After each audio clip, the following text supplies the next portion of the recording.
رب العالمين والصلاة والسلام على رسوله الكريم अम्मा बाद। आजच्या कार्यक्रमाचे अध्यक्ष प्रमुख अतिथी व्यासपीठावर उपस्थित सर्व मान्यवर आपले नाझीम साहेब आदरणीय शिक्षक कर्मचारी आदी माझे मित्रांनो, प्रत्येक कामाच्या आधी मी हे काम करायचो, प्रत्येक कामाच्या आधी मी हे काम करायचो, प्रथम सलाम करणे हे माझे तत्व आहे। माझे नाव सलीम रौशा, मी इयत्ता 12वी मध्ये शिकतो। आज आपण येथे 26 जानेवारी म्हणजेच प्रजासत्ताक दिन निमित्त माझे मनोगत व्यक्त करणार आहे। सर्वप्रथम प्रजासत्ताक दिनाच्या हार्दिक हार्दिक शुभेच्छा। आज स्वतंत्र भारताचा प्रजासत्ताक दिन आहे। आज आपण येथे उपस्थित झालो आहोत। 26 नोव्हेंबर 1949 रोजी भारताचे संविधान स्वीकारण्यात आले, परंतु 26 जानेवारी 1950 रोजी हे संविधान अंमलात आले, म्हणजे या दिवशी आपला देश लोकशाही प्रजासत्ताक बनला। म्हणून 26 जानेवारी हा दिवस आपण प्रजासत्ताक दिन म्हणून साजरा करत असतो। आता प्रजासत्ताक म्हणजे नेमके काय, तर याचा अर्थ असतो की लोकांनी लोकांकरिता चालवित असलेले राज्य।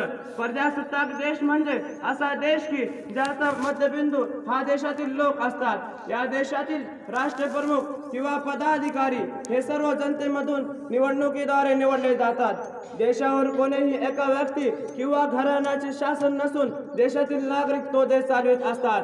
आज आपण जे स्वातंत्र्य अनुभवत आहोत यासाठी कितीतरी देशभक्तांना आपल्या प्राणाची आहुती द्यावी लागली। आपल्याला हे स्वातंत्र्य एवढ्या सहजासहजी मिळाले नसून यामागे शेकडो वर्षांचा स्वातंत्र्याचा लढा आहे।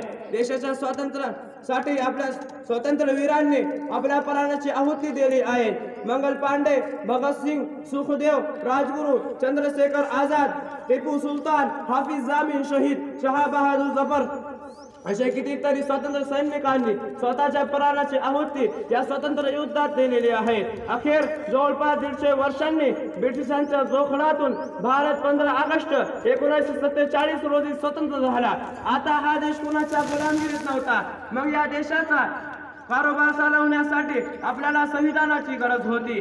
26 नोव्हेंबर 1949 रोजी हे संविधान डॉक्टर बाबासाहेब आंबेडकर यांच्याद्वारे तयार करून स्वीकारण्यात आले, परंतु 26 जानेवारी 1930 रोजी पासून पंडित जवाहरलाल नेहरू यांनी तिरंगा फडकवून संपूर्ण स्वराज्याची घोषणा केली होती।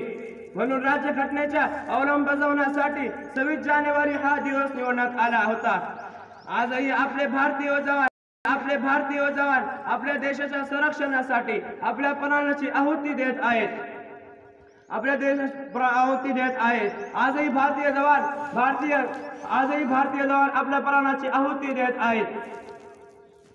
देशाच्या प्रत्येक जवानाला व त्याच्या कर्तृत्वाला माझे शतक नमन। जिक्र जब असली हीरो का होता है तो जुबां पर नाम देश के वीरों का होता है। आज आपण मला आपल्या समोर माझे मनोगत व्यक्त करण्यासाठी संधी दिल्याबद्दल मी आपले आभार मानतो। आपण सर्वांनी माझे 2 शब्द शांततापूर्वक ऐकून घेतले त्याबद्दल मी आपले आभारी आहोत। परत एकदा आपल्या सर्वांना प्रजासत्ताक दिनाच्या हार्दिक हार्दिक शुभेच्छा। धन्यवाद।